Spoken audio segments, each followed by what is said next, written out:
పరిశుద్ధ గ్రంథంలో నుంచి యోహాను సువార్త 5వ అధ్యాయము 2వ వచనం నుండి 9వ వచనం వరకు ఉన్న వచన భాగాలను మీలో నుంచి ఎవరైనా ఒకరు చదివి సహకరించండి. చదవండి. అవును.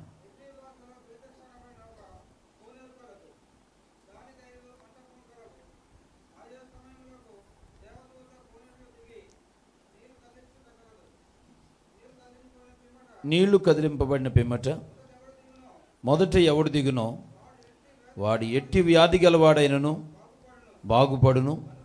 కనుక ఆ మండపములలో రోగులు, గురుడివారు, కుంటివారు, ఊచకాలు చేతులు గలవారు గుంపులు గుంపులుగా పడి ఉండిరి. అక్కడ 38 ఏండ్ల నుండి వ్యాధి గల ఒక మనుషుడు ఉండెను.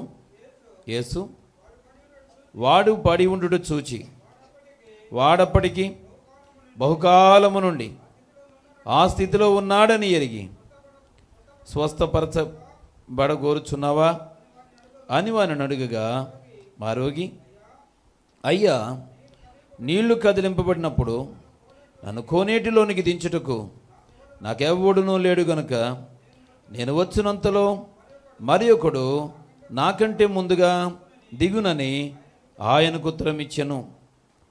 యేసు నీవు లేచి నీ పరుపెత్తుకొని నడువుమని వానితో చెప్పగా వెంటనే వాడు స్వస్థత నొంది తన పరుపెత్తుకొని నడిచెను. వాడు స్వస్థత పొందుతాననే ఆశ లేనివాడిగా ఉన్నాడు. దేవునికి స్తోత్రం.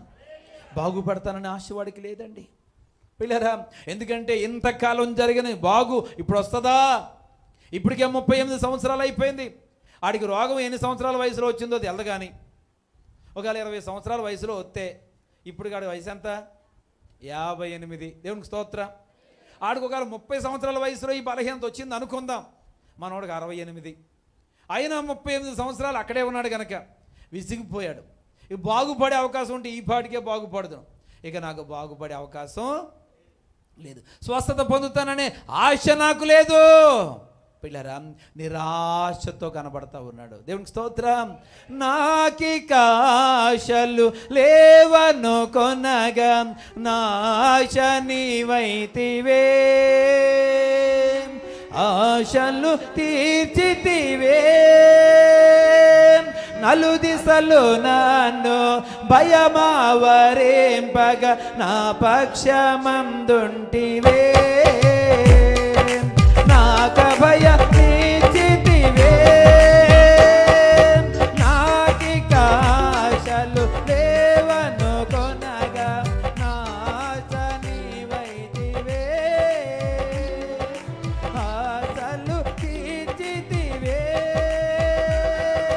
నలుదిశలు నన్ను భయమావరింపగ నా పక్షముందుంటివే, నాక భయ తీర్చితివే.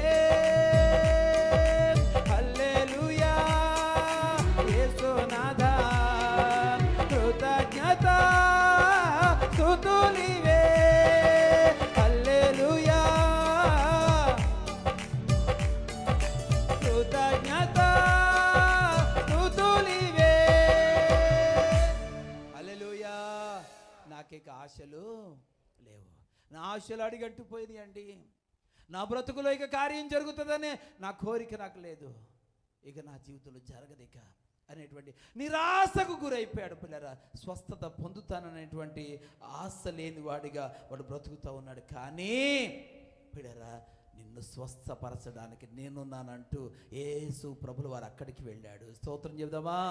నిర్గమాకాండం 15వ అధ్యాయం 26వ వచనాన్ని మనం చదవగలిగితే, నిర్గమాకాండం దేవుడైన యెహోవా దేవుని యొక్క వాక్యము శ్రద్ధగా విని ఆయన దృష్టికి న్యాయమైనది చేసి ఆయన ఆజ్ఞలకు విధేయులై ఆయన కట్టడలన్నిటినీ అనుసరించి నడిచిన ఎడల నేను ఐగుప్తీయులకు కలుగు చేసిన రోగములలో ఏదియూ మీకు రానివ్వను.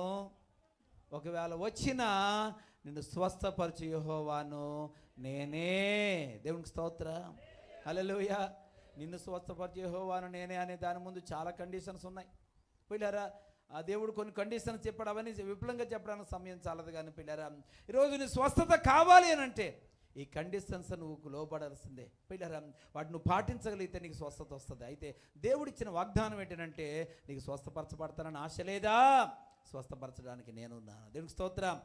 నిన్ను స్వస్థపరచు యెహోవాను నేనే. నీకు మందుల ద్వారా స్వస్థత కలగకపోవచ్చు పిల్లరా, ఈరోజు వైద్యుల ద్వారా నీకు నయం కాకపోవచ్చు. ఎన్ని రకాలుగా ఎన్ని ప్రయత్నాలు చేసినా జరగని కార్యాన్ని జరిగించడానికి నేనున్నాను. దేవునికి స్తోత్రం అంటూ పిల్లరా, ఆశలు అడిగంటూ పోయినటువంటి, స్వస్థత పొందుతాననేటువంటి ఆశ చచ్చిపోయినటువంటి అతని దగ్గరికి పిల్లరా యేసు ప్రభువారు వెళ్ళి అతన్ని స్వస్థపరిచినట్టుగా మనం చూస్తూ ఉన్నాం.